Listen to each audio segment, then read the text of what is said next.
Amados irmãos, a graça de nosso Senhor Jesus Cristo esteja na nossa presença nesta manhã. Enquanto ainda tem alguns saindo, deixa eu só mencionar esta Bíblia aqui, é a Nova Almeida Atualizada. Alguns de vocês já conhecem, poucas pessoas. Foi lançado no ano passado, então é recente. Deixa eu dizer que eu uso muita cautela quanto a traduções, mas muitas vezes traduções diferentes podem nos ajudar a compreender o que Deus está dizendo. A Nova Almeida Atualizada, eu comprei uma para mim, acho que em setembro do ano passado, e venho lendo o texto quando estou fazendo um estudo, eu gosto de ler nessa daqui também. Duas coisas que eu gosto quanto a esta, ou talvez devo dizer três. Número um, não muda muita coisa quanto a atualizada, não. Isso aí eu gosto por causa disto. Em segundo lugar, porém, coloca o sujeito da oração antes do verbo, como nós costumamos falar. Então, diferente da revista atualizada que a gente usa, eu acho isto bom. E a terceira coisa é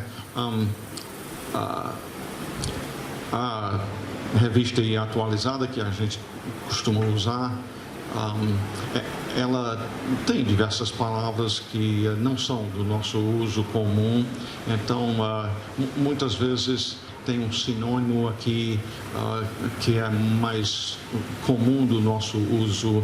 Então eu gostaria de recomendar que os irmãos adquiram uma cópia da Nova Almeida Atualizada, tá? Vamos abrir as nossas Bíblias, então, a Josué capítulo 24.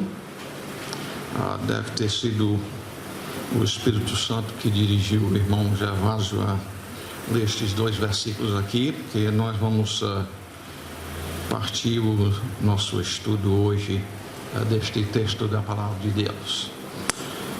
Josué capítulo 24.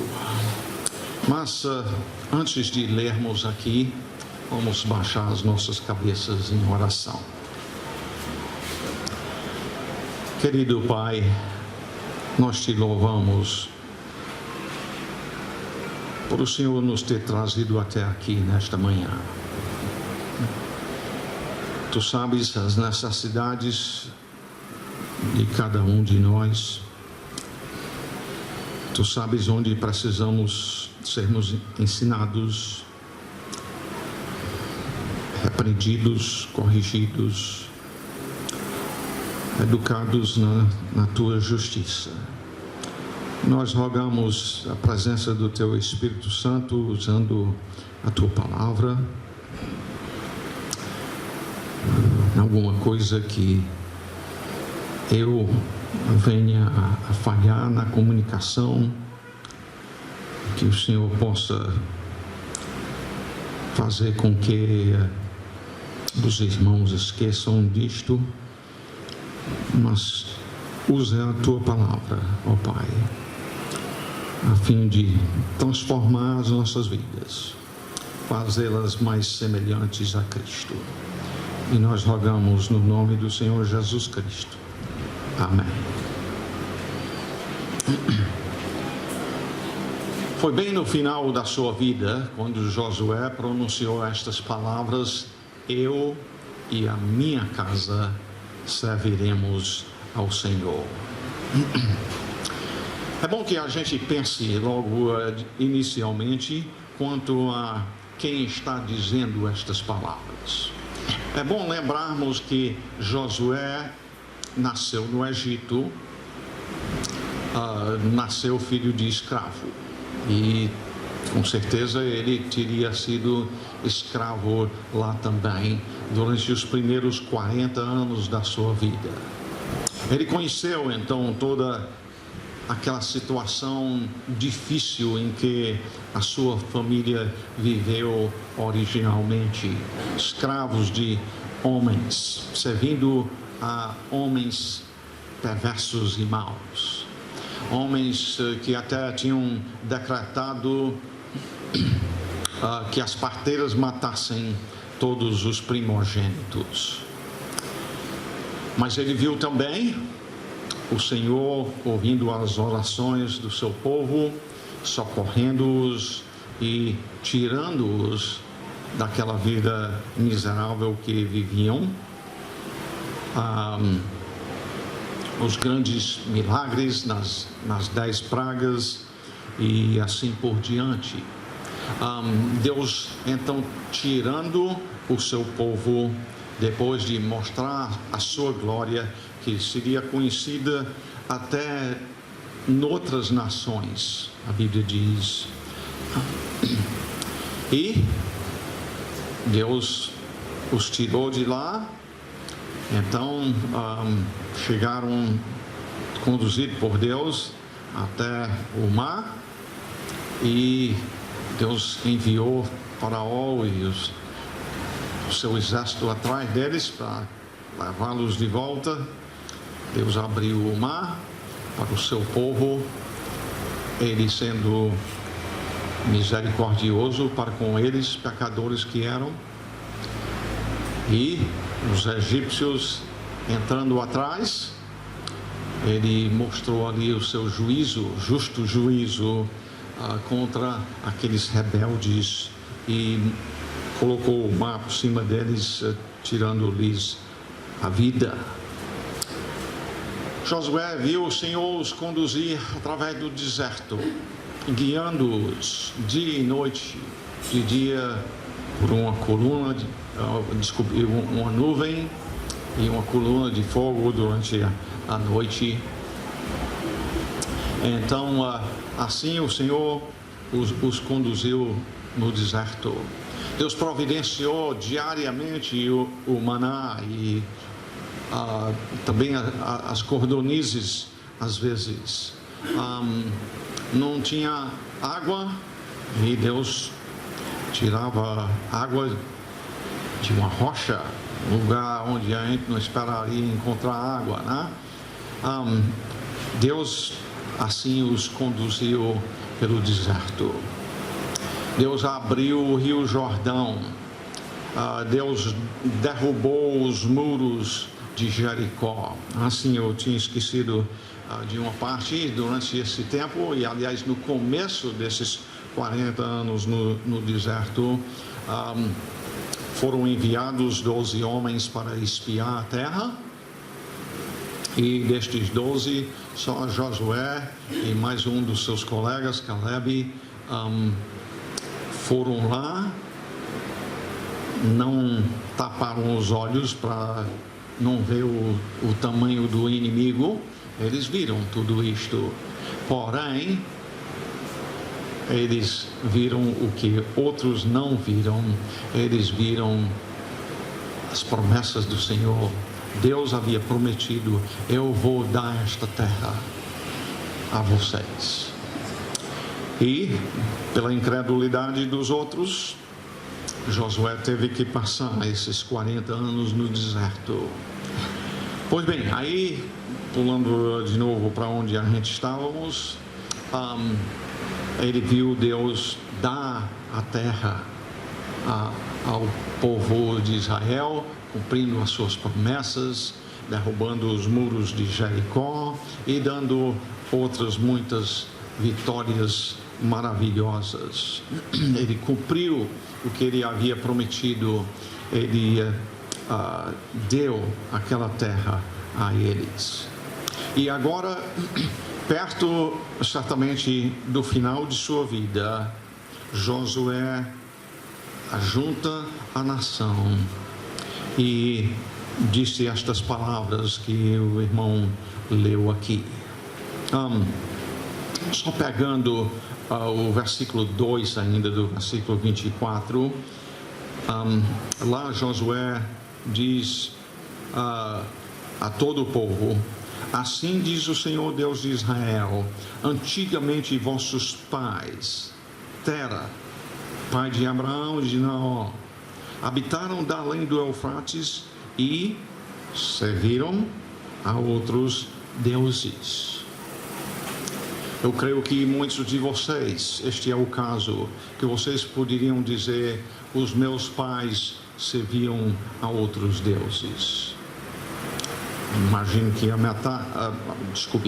maioria de vocês teriam que dizer isto: meus pais serviram a outros deuses, deuses feitos pelas mãos dos homens, deuses que, se vai sair do canto, tem que ser lavado no ombro das pessoas, como muito se vê aqui em Canidé.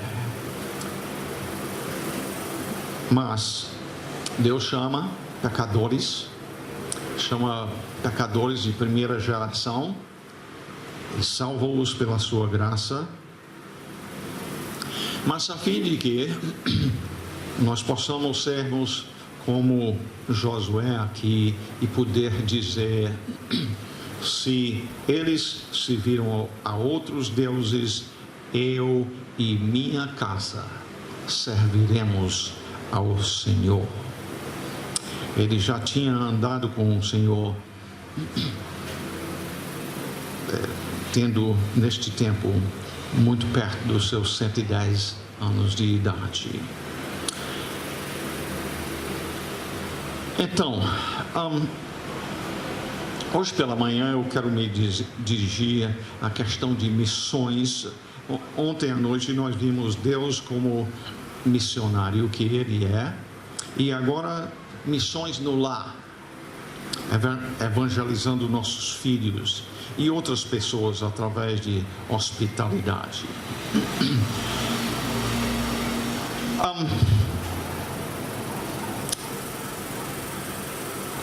Quanto à questão de servir ao Senhor, se perguntássemos a Josué: adianta servir ao Senhor? Ele vai dizer: é muito melhor do que servir e ser escravo de homens. Vale a pena servir ao Senhor. É uma decisão fácil. Ele é fiel. E por isso tenho toda a razão de servi-lo.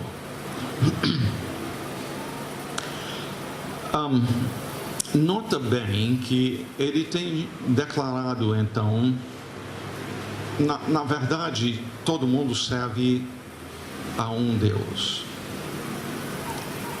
Pode ser, como falou aqui, os deuses feitas pelas mãos dos homens, ou pode ser o Deus verdadeiro. Mas o Deus da Bíblia, sendo o nosso Criador, sendo aquele que nos salvou também, Ele é que merece que nós o sirvamos. O que significa então dizer eu sirvo ao Senhor? Eu creio que, para começar, envolve constantemente estar dizendo: Senhor, eis-me aqui. O que queres de mim agora? O que queres que eu faça por ti? Isto é o que significa dizer: eu e a minha casa serviremos ao Senhor. A servir ao Senhor é dizer: estou aqui, pronto a fazer a tua vontade. Agora, cabe muito bem, especialmente para nós, um grupo de homens, pensar em Josué dizer: eu e a minha casa.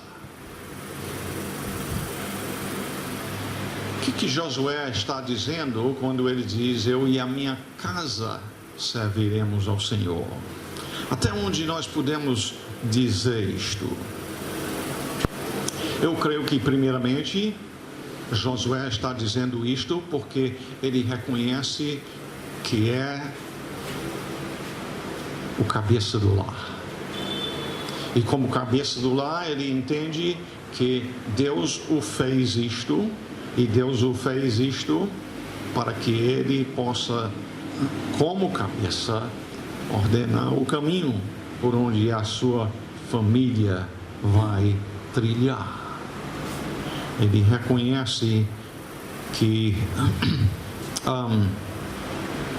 quanto ao que dependia dele, a sua esposa, seus filhos, seus servos iriam servir ao Senhor também. Ele usaria toda a influência que ele tinha como cabeça do lar para que a família caminhasse nos seus caminhos. Certamente ele reconheceu que aquelas palavras do Senhor em Josué 1:8, onde inicialmente ele assumiu a liderança da nação, Deus disse a ele em Josué 1:8: não cesses de falar deste livro da lei, antes medita nele dia e noite, para que tenhas cuidado de fazer segundo tudo quanto nele está escrito. Então farás prosperar o teu caminho e serás bem-sucedido. Se meditar na palavra do Senhor era importante para ele, ele entendia que seria importante também para a esposa dele. Note bem que neste versículo Deus diz: não somente não cesses de falar e medita neste livro dia e noite, mas com uma finalidade, como nós vimos ontem à noite. Não é só a igreja ensinar fatos, mas ensinar para que tenhas cuidado de fazer segundo tudo quanto nele está escrito. É ensinar a fim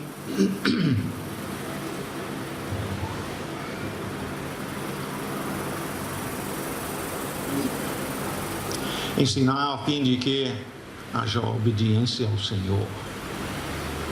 E depois vem a promessa, que valeria não somente para ele, mas certamente ele entendeu que valeria para sua esposa também. Então farás prosperar o teu caminho e serás bem-sucedido.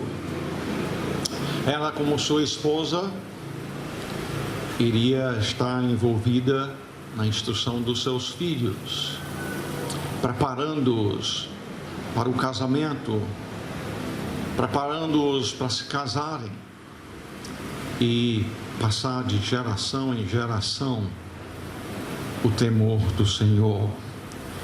Provérbios 1:7 diz: o temor do Senhor é o princípio do saber, mas os loucos desprezam a sabedoria e o ensino. Então,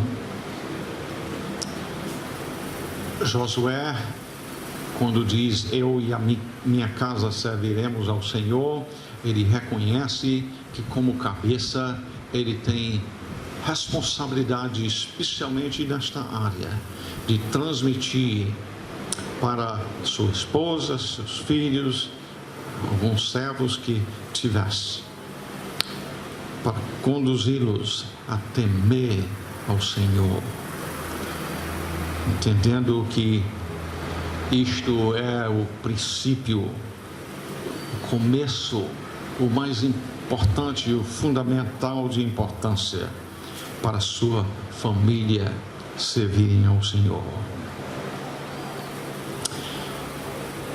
Passando então para o nosso segundo ponto, qual é a maior necessidade dos nossos filhos? Em termos de missão em casa, nós precisamos pensar em o que é a necessidade maior que os nossos filhos têm.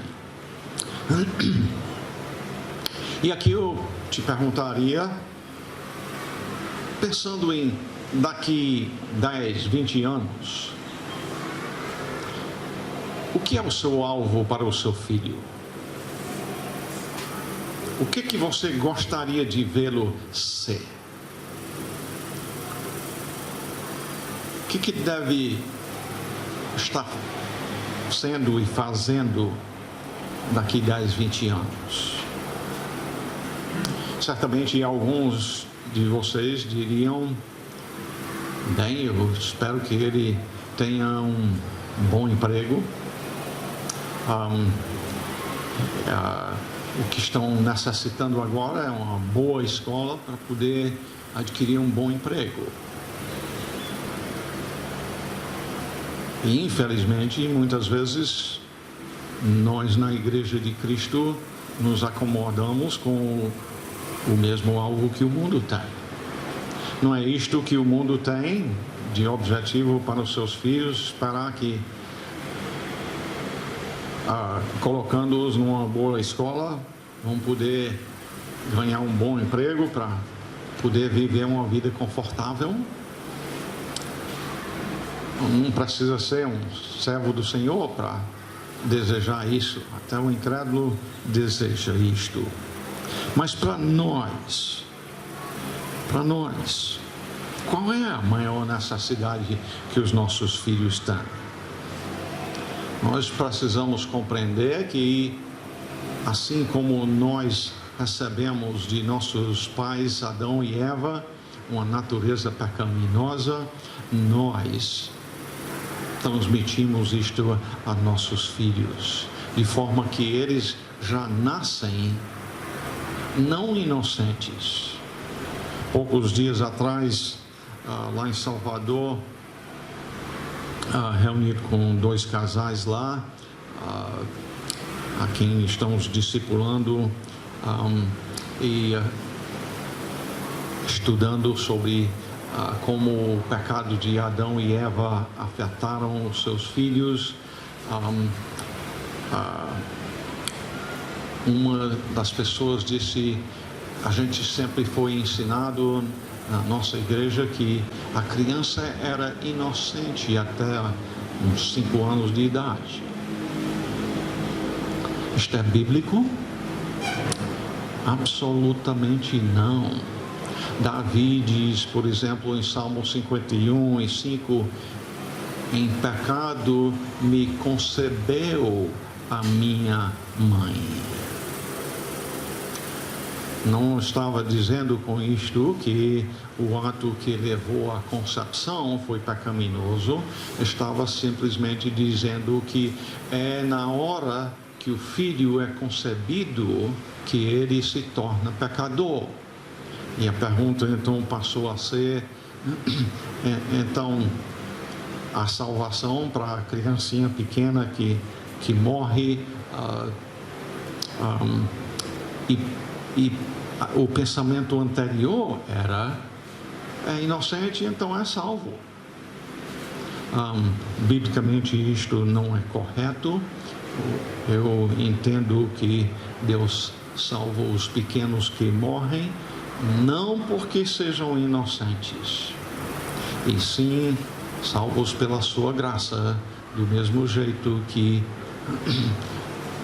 eu fui e você que foi salvo pelo Senhor é também.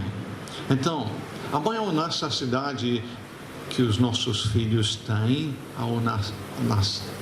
aliás, ao serem concebidos, é da salvação, é da vida espiritual, porque já são concebidos mortos espiritualmente falando.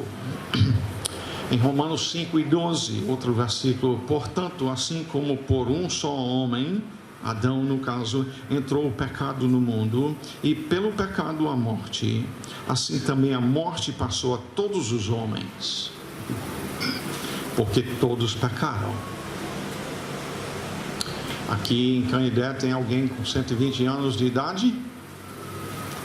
Eu ouvi que a dona Julieta tem 100, né? Mas 120 não, né? Todos que são pecadores morrem.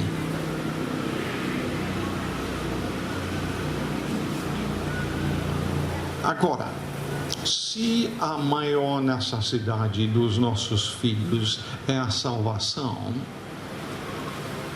nós precisamos perguntar: e nós podemos salvá-los? E a resposta é o quê? Não ouvi, não. Foi bem, aí foi melhor, mas ainda foi meio fraco, viu? Nós não podemos salvá-los. Em Atos capítulo 4, versículo 12 diz, o apóstolo Pedro disse: e não há salvação em nenhum outro, porque em outro nome dado entre os homens. Eu errei isso. Deixa eu ler aqui. E não há salvação em nenhum outro, porque abaixo dos céus não existe nenhum outro nome dado entre os homens, pelo qual importa que sejamos salvos. Nós não podemos salvar os nossos filhos. Só Jesus pode salvá-los. Ele pode, mas nós não podemos. Mas é importante a gente compreender aí, então, vamos por um instante a Isaías capítulo 1 e vermos uma coisa aqui em relação a nossos filhos. Em Isaías 1 e 2 diz: ouvi, ó céus, e dá ouvidos, ó terra, porque o Senhor é quem fala. Então, quem está falando as palavras que seguem? O Senhor. E ele diz: criei filhos. E aí eu pergunto: Deus sabe criar filhos? Se tem alguém que sabe, é Ele, não é? E olha o que ele diz: criei filhos e os engrandeci, mas eles estão o quê? Submissos, amorosos a mim? Não, revoltados contra mim.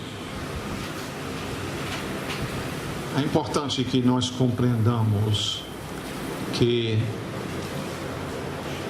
um filho andando rebelde contra o Senhor não é prova que os pais não fizeram o que deveriam ter feito na criação dos filhos. É verdade que, de modo geral, a rebeldia de um filho é indicação de falha da parte de nós como pais. Nós somos responsáveis pelo que nós fazemos.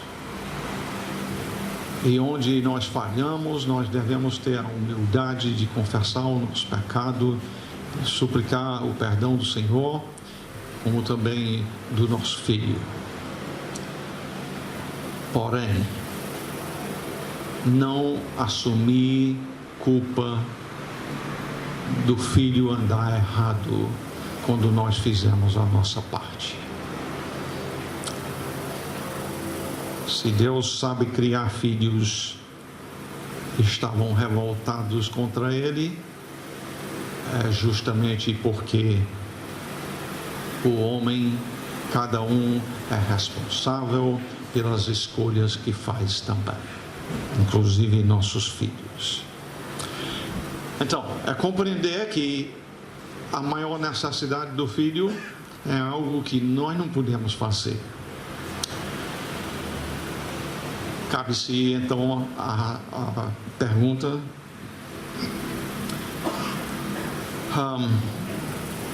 quais são os meios que o Senhor usa para a salvação de uma pessoa?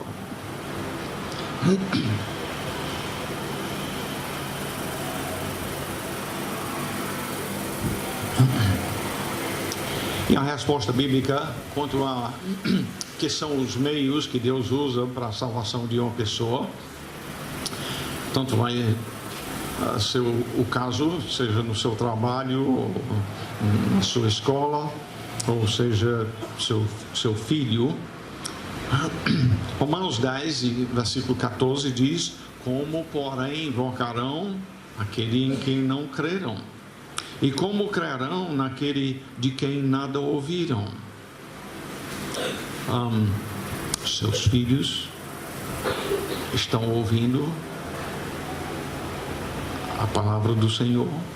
Você está transmitindo para eles? E como ouvirão se não há quem pregue? Você tem sido fiel em ensinar a Bíblia ao teu filho? Então, um dos meios que Deus usa é a transmissão da sua palavra para que os filhos sejam salvos. Mas tem também, como nós vimos ontem à noite em Romanos capítulo 10 e versículo 1, onde Paulo diz: irmãos, a boa vontade do meu coração, aquilo que eu desejo muito, e a minha súplica a Deus a favor deles são para que sejam salvos. Paulo creu que orando ele veria a salvação de pessoas. Você ora pela salvação do seu filho? É importante transmitir então a palavra, é importante também orar. Paulo cria que Deus é soberano na salvação e por isso ele orou pela salvação de pessoas.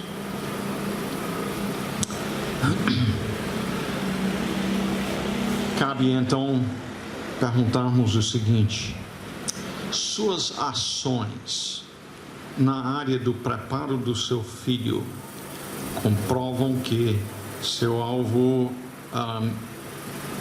mesmo aquilo que você persegue, quer mesmo, é que seu filho seja homem ou mulher, salvo pela graça do Senhor e que viva para a glória dele?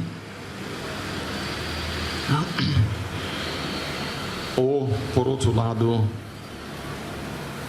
o seu preparo do seu filho, no final de contas, tem muito pouca diferença entre o preparo do seu filho e o que o mundo oferece aos seus.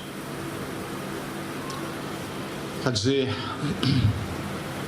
aquilo que a gente faz no dia a dia indica aquilo que nós realmente visamos quanto ao nosso filho no futuro. Talvez seja até um tanto inconsciente que a gente simplesmente vive do mesmo jeito que o mundo vive. Ao passo que nós precisamos conscientemente trabalhar a fim de que, muito mais do que um bom emprego para o nosso filho, que a gente que a gente veja o nosso filho salvo pela graça do Senhor e vivendo uma vida que glorifica a Ele. Próximo ponto é: o que vamos ensiná-los? O que vamos ensiná-los?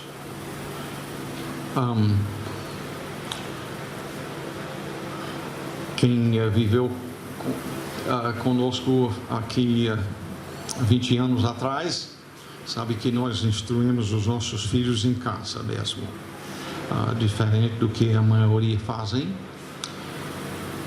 Mas eu diria que eu não era tão consciente e tão convicto naquela época de quão importante é este versículo em Provérbios 1:7, que já mencionamos: o temor do Senhor é o princípio do saber. Não estou dizendo que eu não sabia este versículo, não estou dizendo que eu não, que isto não influenciou o que eu fiz, que certamente fez isto, mas o mais que passa o tempo, o mais que eu tenho compreendido que as outras coisas, sim, têm o seu lugar, é verdade.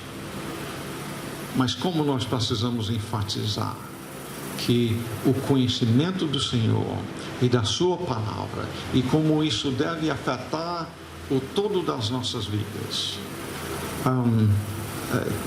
é tão importante. O que vamos ensiná-los então? Sobretudo o temor do Senhor em todas as áreas da vida. Mateus 28, versículos 19 e 20, Jesus disse: ide, portanto, fazei discípulos de todas as nações. E certamente devemos começar em casa, batizando-os em nome do Pai, do Filho e do Espírito Santo, ensinando-os a guardar todas as coisas que vos tenho ordenado. Se nós devemos fazer isto com as demais pessoas, com certeza devemos estar fazendo em casa. Você não tem pouca coisa para ensinar, não, aos seus filhos. Você tem muito aqui neste livro. Não vai faltar o que ensiná-lo. Pode faltar tempo para fazer um bom trabalho, mas sejamos fiéis. Em Deuteronômio capítulo 6,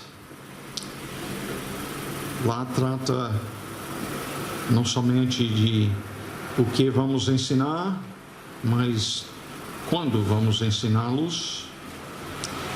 Em Deuteronômio 6 e 5 diz: amarás, pois, o Senhor teu Deus de todo o teu coração, de toda a tua alma e de toda a tua força, tendo instruído que há um só Senhor. E aí o servo do Senhor, Moisés, continua dizendo: estas palavras que hoje te ordeno estarão no teu coração. Você está ensinando os seus filhos a decorarem este livro. É importante fazê-lo. E aí diz no versículo 7: tu as inculcarás a teus filhos, e delas falarás, assentado em tua casa, e andando pelo caminho, e ao deitar-te e ao levantar-te.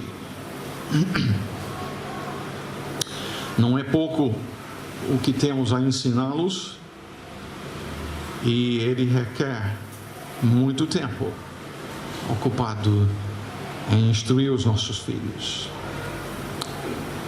Estamos levando a missão de fazer discípulos em casa a sério? É tão importante. Por exemplo, uma das áreas em que nós devemos estar instruindo os nossos filhos é na área financeira. Na área financeira, a Bíblia fala alguma coisa quanto à vida financeira? Aliás, fala muito.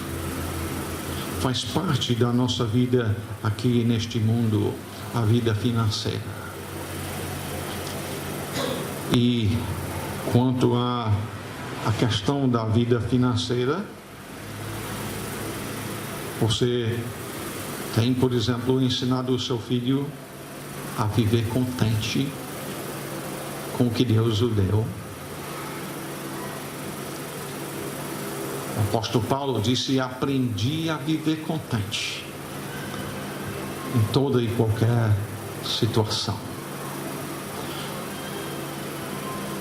Ser contente significa poder dizer: eu tenho o suficiente. Você pode dizer: eu tenho o suficiente. Um dos grandes problemas nessa área é que o mundo nos provoca sempre a querer mais. não é? O mundo quer nos acomodar no seu molde, que você não pode ser feliz se não tem o que os outros têm.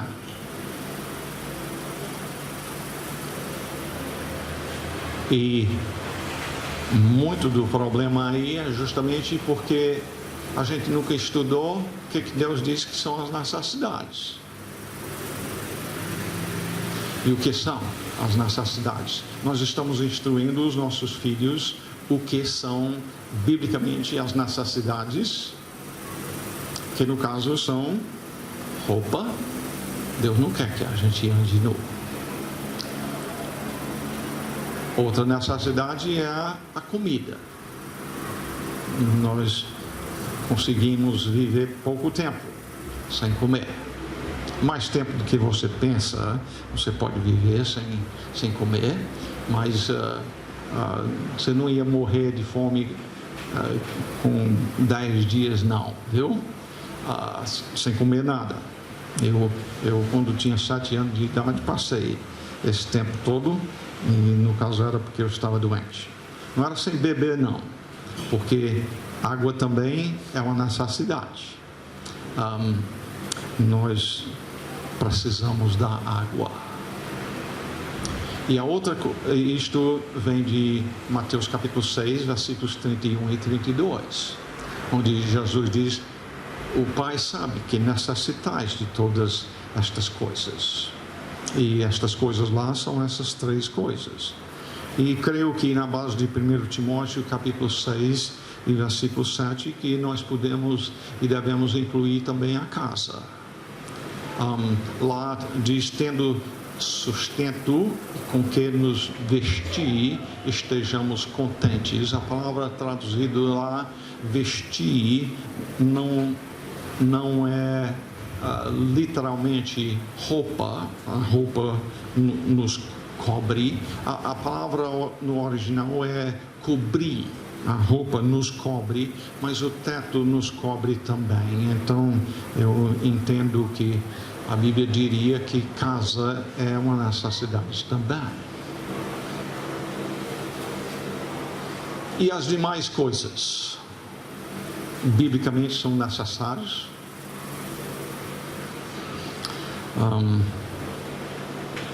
Isso aqui é necessidade.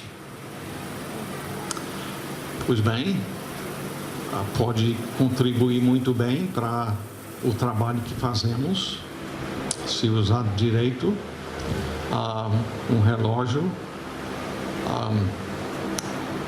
pode nos ajudar em um bocado de coisa também, mas nós precisamos compreender que grande parte das coisas que hoje em dia são tratadas como necessidades não o são.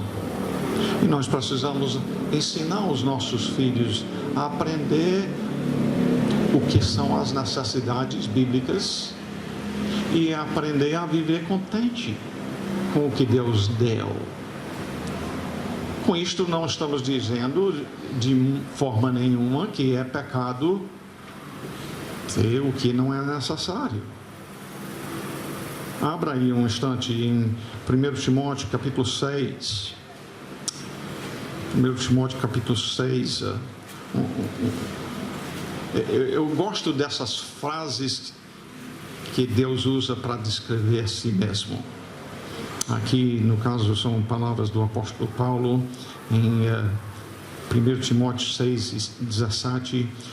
Exorta os ricos do presente século. E imediatamente você pensa: isso aqui então não é para mim, porque eu não sou rico. Mas preste atenção: exorta os ricos do presente século, negativo, que não sejam orgulhosos, nem depositem a sua esperança na estabilidade das riquezas, que comumente o ser humano faz. Comumente se torna orgulhoso, comumente deposita a sua esperança no dinheiro que tem, mas, e aqui a parte é subentendido, mas deposite a sua esperança em Deus.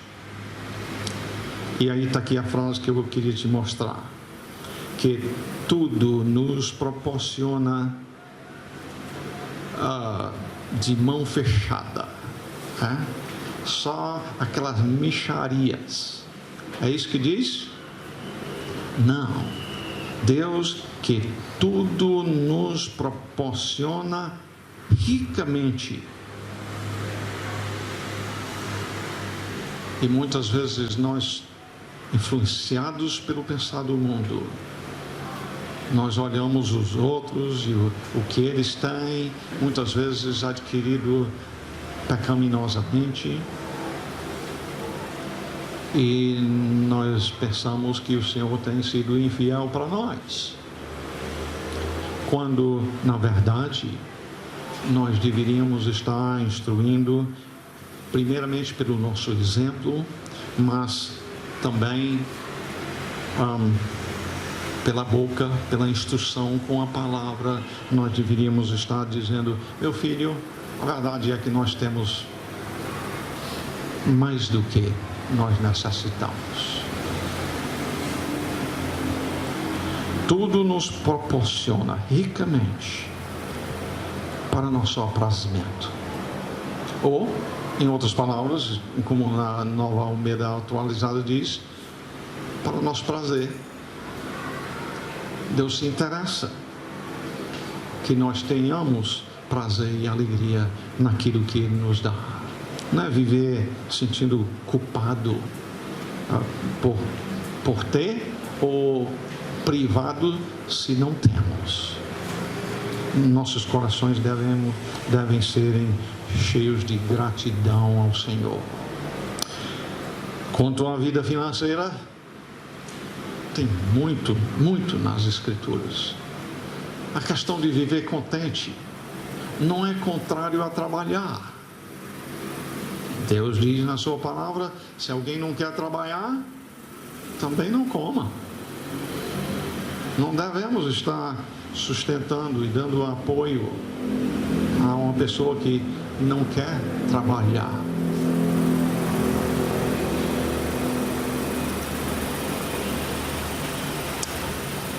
É pecado não trabalhar. 6 dias trabalharás, diz nos 10 mandamentos. E uma vez que a gente ganha o dinheiro, estamos comunicando aos nossos filhos em que se gasta o dinheiro primeiro, segundo, terceiro e assim por diante. A palavra de Deus diz em Provérbios capítulo 3 que nós devemos honrar o Senhor com as primícias de toda a nossa renda. Estamos ensinando isto aos nossos filhos. Deus merece este gesto de amor, a expressão da nossa confiança nele, dando a primeira parte para ele, e só depois disto, em segundo lugar, investindo naquilo que biblicamente são as nossas necessidades. Quão triste é quando a gente entra naquilo que é tão fácil hoje em dia, com o cartão de crédito, a gente gasta dinheiro em coisas que não são necessidades, e aí fica bem acochado, não tem o suficiente para comprar as necessidades. Deus não é glorificado com a nossa vida financeira deste jeito. Estas são coisas que nós precisamos transmitir aos nossos filhos desde cedo, primeiramente por nosso exemplo, mas também por instruir com a palavra. Nós precisamos ensinar os nossos filhos honestidade. Você comprou uma coisa, pague. Você quebrou o objeto de alguém, seja responsável e assuma a responsabilidade de consertar. Isto aí é só, aliás, um pouco do que nós deveríamos estar transmitindo para os nossos filhos quanto à vida financeira. E aí? Tem o que mais ensinar? Nós vivemos num mundo cheio de gente que não quer casar mais. Quer a liberdade do sexo sem se casar, sem interesse em ter filhos, não querem. Este é o mundo em que nós vivemos. Como é que nós estamos instruindo os nossos filhos? Estamos moldados pelos valores do mundo ou nossos valores estão sendo instruídos por esta palavra para fazermos prosperar as nossas vidas, não simplesmente como o mundo vê prosperidade, mas para prosperar em termos de nós cumprirmos a razão pela qual o Senhor nos deixou aqui, de glorificar a Ele. O fato é que o seu lar é uma escola. Ontem à noite nós falamos que a igreja é uma escola. O seu lar é uma escola também. Deus planejou que fosse assim. E a pergunta é: o que seus filhos estão aprendendo? Estão aprendendo valores eternos ou meramente o que é passageiro deste mundo? E finalmente, o nosso quarto ponto aqui, tendo concentrado até aqui em eu e a minha casa serviremos ao Senhor, e falando especialmente de marido conduzindo a sua esposa e seus filhos assim, nós precisamos compreender que o nosso lar não é para ter uma finalidade simplesmente de nosso conforto. Nossos lares não devem ser um local onde a gente sai do mundo e vive lá. Eu digo, deixa eu expressar isso de outra forma. Não deve ser uma questão da gente passou o dia trabalhando, agora ir para casa sossegar. Lá na Bahia, eu não posso dizer para deitar na rede, se balançar, porque lá ninguém usa rede, não. Tem que procurar outro meio de expressão. Mas aqui serve, né? No Ceará. Não é simplesmente a gente passou o dia trabalhando, agora a gente vem para casa para descansar e se isolar lá, não. Em Romanos capítulo 12, versículo 13 diz: praticai a hospitalidade. Praticai a hospitalidade. Aliás, em 1 Timóteo capítulo 3, versículo 2, diz que é necessário quanto a pastores que sejam hospitaleiros. Mas é importante que a gente compreenda que aquelas qualificações pastorais são a fim de que os pastores, nós os pastores, sirvamos de exemplo para um rebanho. Se é meu dever ser hospitaleiro, e do pastor Felipe, é porque toda a igreja deve ser hospitaleira. A própria palavra hospitaleiro significa um que ama estrangeiros. E não é meramente, não devemos tomar isto meramente como, pois bem, tendo alguém, um africano aqui em Canidé, que você hospede ele, seria um estrangeiro no sentido de outro continente, de outra cultura, mas estrangeiros no sentido também de uma pessoa até desconhecida. Quando Jesus falou em certa ocasião, acho que é em Lucas capítulo 14, ele foi convidado para a festa numa casa. Você lembra como ele disse: quando você promove uma festa, não convide meramente os seus amigos que vão te convidar para a festa na casa deles. Não faça isso. E aí ele passa a falar de pessoas necessitadas. É porque nossos lares devem ser um local onde a gente tem interesse no bem de outras famílias, de outras pessoas.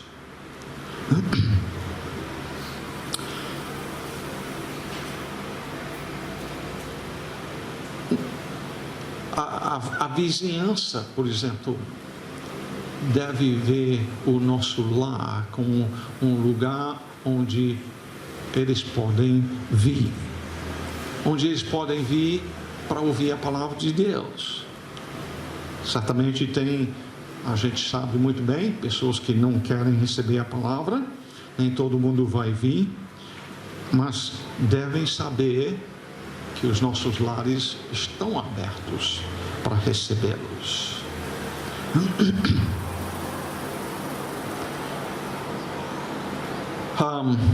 Em Gênesis capítulo 18, nós temos um lindo exemplo de hospitalidade aqui, na pessoa de Abraão. Em Gênesis capítulo 18, a partir do versículo 1 diz: apareceu o Senhor a Abraão nos cavariais de Mamre. Ele estava sentado à entrada da tenda no maior calor do dia. Quer dizer, calor não é só aqui em Canindé, não. No tempo de Abraão tinha também, viu?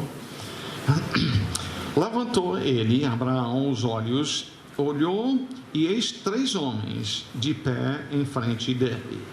Vendo-os, correu da porta da tenda ao seu encontro, prostrou-se em terra e disse: Senhor meu, se acho mercê em tua presença, rogo-te que não passes do teu servo. Traga-se um pouco de água, lavai os pés e repousai debaixo desta árvore. Meu dia está numa hora muito quente, hora de comer. Trarei um bocado de pão, fazei as vossas forças, visto que chegastes até vosso servo, depois seguireis avante. A gente vê aqui então esta hospitalidade, esta prontidão de servir da parte deste servo do Senhor Abraão. Responderam: faz como disseste. Lembra, pelo menos em termos do nosso costume, chegaram na hora do almoço, né? Ver o que acontece. Apressou-se, pois, Abraão para a tenda de Sara. Ele disse, então, sendo um servo do Senhor, ordenando como as coisas devem ser, ele chama a esposa e diz: amassa depressa 3 medidas de flor de farinha, faz pão assado no borralho. Abraão, por sua vez, ficou deitado na rede? Não. Abraão, por sua vez, correu ao gado, tomou um novilho tenro e bom, deu ao criado e se apressou a prepará-lo. Não tinha a facilidade que você tem. Chegou uma visita em casa, na hora de comer, e vai ali para o frigorífico mercantil e compra uma coisa já pronta para servir, ou pelo menos para estar no fogão. Ainda tem que matar o novilho, tem que tirar o couro, tem que cortar, tem que acender o fogo na lenha, esquentar a panela. Vai-se embora um bocado de tempo aí, não é? Mas este servo do Senhor, sendo hospitaleiro, tomou também coalhada e leite e o novilho que mandara preparar, e pôs tudo diante deles, e permaneceu de pé junto a eles debaixo da árvore, e eles comeram. Eu creio que é referindo-se a este evento que Hebreus 13, versículo 2 diz: não negligencieis a hospitalidade, pois alguns praticando-a, sem a saber, acolheram anjos. No caso de Abraão, um era o Senhor mesmo, e os outros dois eram anjos, que de lá então saíram, como diz no capítulo 19, Abraão os recebeu como que fossem homens, mas na verdade um era o Senhor, dois eram anjos que foram então para a casa de Ló para tirá-lo lá de Sodoma.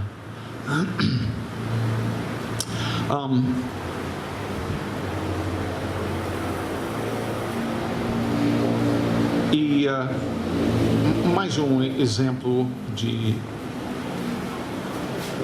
usando de hospitalidade seria da Lídia, em Atos capítulo 16, versículo 15. Depois de ser batizada, ela, Lídia, e toda a sua casa nos rogou, dizendo: se julgais que eu sou fiel ao Senhor, entrai em minha casa e aí ficai. E nos constrangeu a isto. Tem muita coisa interessante aqui neste versículo.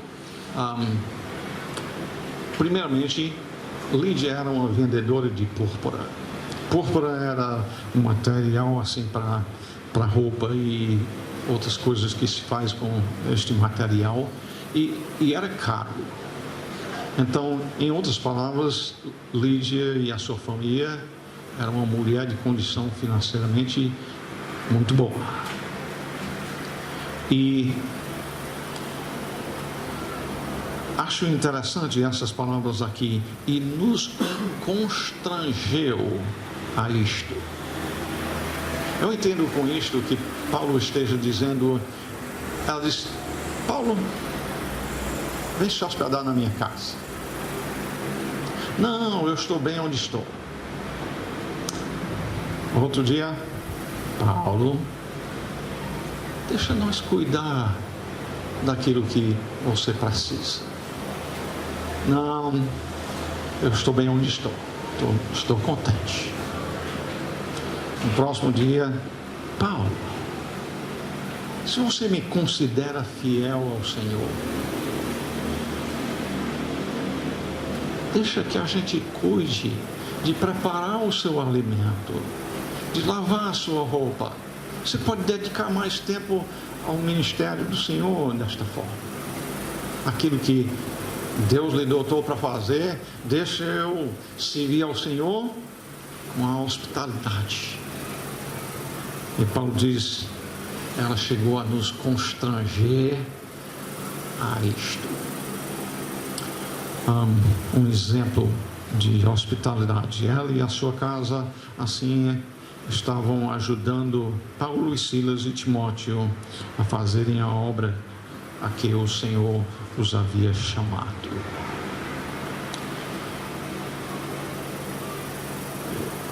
Eu me lembro de muitos anos atrás, alguém que disse à minha esposa, quando tínhamos, eu acho que 3 filhos: Eliana, se você não parar de ter filhos, você não vai ter tempo para o ministério.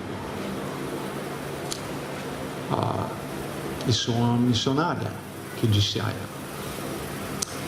Deus abençoou-nos com mais 8 depois disto. E vocês que conhecem a minha esposa e que conviveram conosco até nos tempos quando a gente tinha muitos filhos em casa, foi o tempo que a gente morou aqui, 5 nasceram antes da gente chegar aqui, mais 6 nasceram enquanto a gente morava aqui. Eu creio que o seu testemunho, pelo menos quem conviveu com a gente naquele tempo, não é que a minha esposa não serviu o Senhor. Cuidar bem da família envolve servir o Senhor também, mas não é só isto. Os nossos lares devem ser lugares onde sim podemos dizer, eu e a minha casa serviremos ao Senhor, instruindo a família nos caminhos do Senhor. mas não ficando com aquilo só para nós mesmos. A verdade é que quando a gente transmite para outros, a gente cresce tanto. Se a gente só fica recebendo e não passando para outro, a gente fica ali empancado. Ao passo, se nós vemos que nós temos responsabilidade de estar transmitindo isto para outros, aquilo estica-nos a ter que estudar a palavra, para saber responder de acordo com a palavra do Senhor, aquilo que Ele nos ordena. Josué então disse: eu e a minha casa serviremos ao Senhor. Nós temos visto então que servir ao Senhor é dizer: eis-me aqui, o que queres de mim agora? Nós temos visto que quanto à maior necessidade dos nossos filhos, eles nascem pecadores, eles são concebidos pecadores, porque você é pecador. E, portanto, a vida espiritual é a maior necessidade que eles têm. Nós precisamos, então, perguntar o que vamos ensiná-los. E a primeira coisa sendo o temor do Senhor. A viverem em santidade de vida. Nos relacionamentos em casa, se for namorar com o namorado ou namorada, se for na escola, saber como tratar com os incrédulos, vivendo vidas que glorificam ao Senhor, entendendo os nossos limites, tá? Sim, nós podemos ensinar a palavra, isso é nosso dever. Nós vamos prestar contas ao Senhor se fizermos esse trabalho direito ou não, mas sabendo que também só o Senhor pode salvá-los, e perseverando então no ensino da palavra e na oração, para que Deus responda e salve e santifique os nossos filhos. E finalmente usando os nossos lares para sermos hospitaleiros, recebendo outras pessoas, dando aos nossos filhos a oportunidade de servir a outras pessoas, seja como no caso de Paulo, com Lídia, hospedando os missionários, os pregadores da palavra, ou seja, recebendo pessoas da vizinhança para evangelizar, crentes para instruirmos na palavra. Tudo isto envolve a questão de hospitalidade. Eu e a minha casa serviremos ao Senhor. Você pode dizer isto? É muito, muito melhor servir ao Senhor do que servir aos homens. Obrigado, Senhor, por tua santa palavra que nós temos estudado e meditado aqui nesta manhã. Que o Senhor possa usar isto para multiplicar os frutos para a glória do Senhor.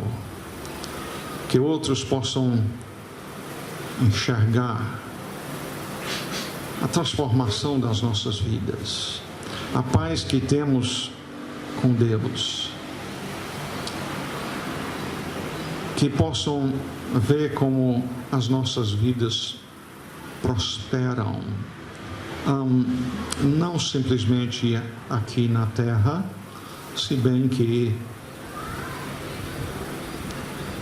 sabendo o que são as coisas importantes neste mundo, orientados pela tua palavra, até nisto nós não desperdiçamos aquilo, ou pelo menos não devemos estar desperdiçando aquilo que o Senhor nos confiou, como tantos fazem ao nosso redor, gastando os bens na prostituição, gastando os bens na bebedeira, na droga e tantas coisas assim. O Senhor nos tem poupado disto. Agradecemos-te por isto. Mas aí, ajuda-nos a não nos tornarmos materialistas, em que só vivemos acumulando coisas que com o tempo vão para o lixo. Ajuda-nos, do contrário, a viver uma visão eterna daquilo que está nos céus. E assim tu serás glorificado através de nossas vidas. Nós rogamos no nome de nosso Senhor Jesus Cristo. Amém.